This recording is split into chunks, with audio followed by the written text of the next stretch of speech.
Look at what's happening in the morning papers. We gave you a half-an-hour warning for coffee or tea, whatever you like. Larry Claasen, editor of the Business Insider website, joining us. Business Insider South Africa with us via Zoom this morning. Larry, good to have you with us. So, Mudder phones, but Mudder why? Didn't work out? Our story focuses on the working conditions of some of the Mara employees at Mara phones. For instance, they only had 30-minute lunch breaks. It looks like some of the deductions never went where they were supposed to. For instance, SARS and medical aid and pension funds, that kind of stuff. They were only paid until May 2021, although production only stopped in July 2021. It looks like there's a lot more about going on in Mara phones than they were let on. I just remind you that the Mara phones was set for liquidation. They're going to be through an auction. That news was broken last week. So and that's after the president opened the.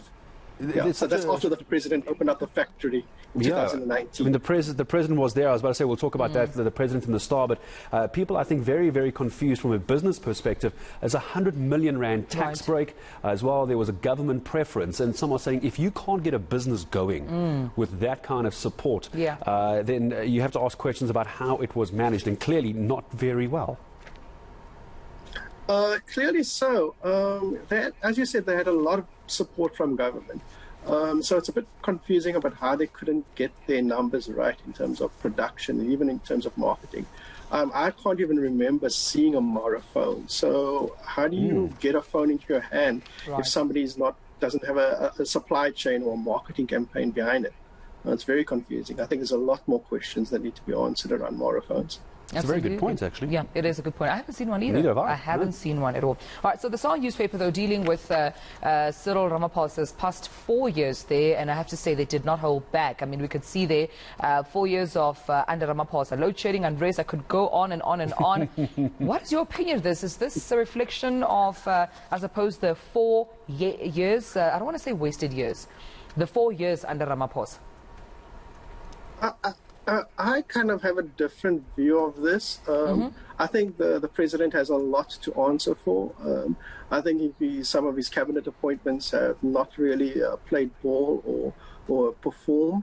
But at the same time, a lot of the stuff that's happening inside cabinet, inside the country, is not really under his control. For instance, eNCA has got authority over license spectrum, and they've slow down the process, and on top of that there were court cases against eNCA to slow down that resulted in a slowing down of the license process for spectrum. The same thing with NERSA.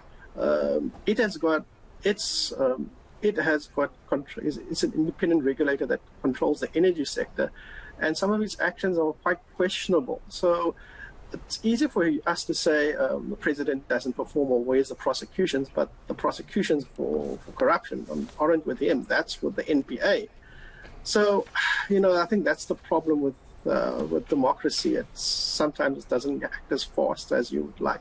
Yeah. So let me ask you this thing before you continue. Do you think he inherited some of these problems that we're seeing right now in the country? I know as well, Gareth, you spoke to Ori before, and you'd asked him this very same question. His opinion was that, listen, we can't be too hard on him compared to President Zuma, because it's almost as if he did inherit some of these challenges from Zuma's administration.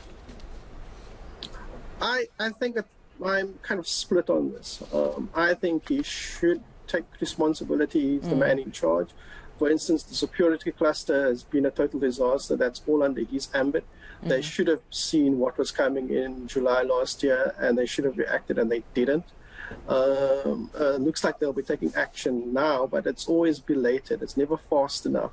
There's clouds around the commissioner of police, so I think that should have been under his watch. And he acknowledged it during the SONA address, but still, I think the fact that we have a minister that's not performing and the commissioner that's not performing is a big issue. Yeah, just by the way, before we move it from the start, very, very quickly, today is exactly the day that President Ramaphosa assumed office, 15th of February 2018. It's due day to the exact date. The Herald newspaper will end things off this morning, Larry. So ANC councillors living in fear. It's always sad when we see the Herald running this story. Mowed down.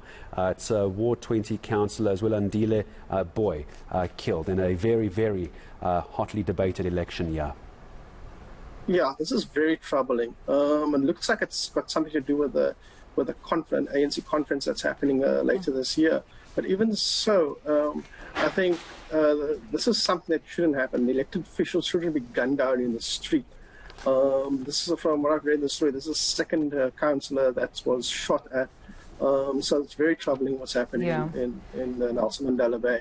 Yeah, it is, and it's sadly only going to possibly get worse as we build up to the elective conference. Hopefully not, but we tend to know how this works. Larry, thank you very much for your time this morning. Larry Claasen from Business Insider SA here on the SA Morning.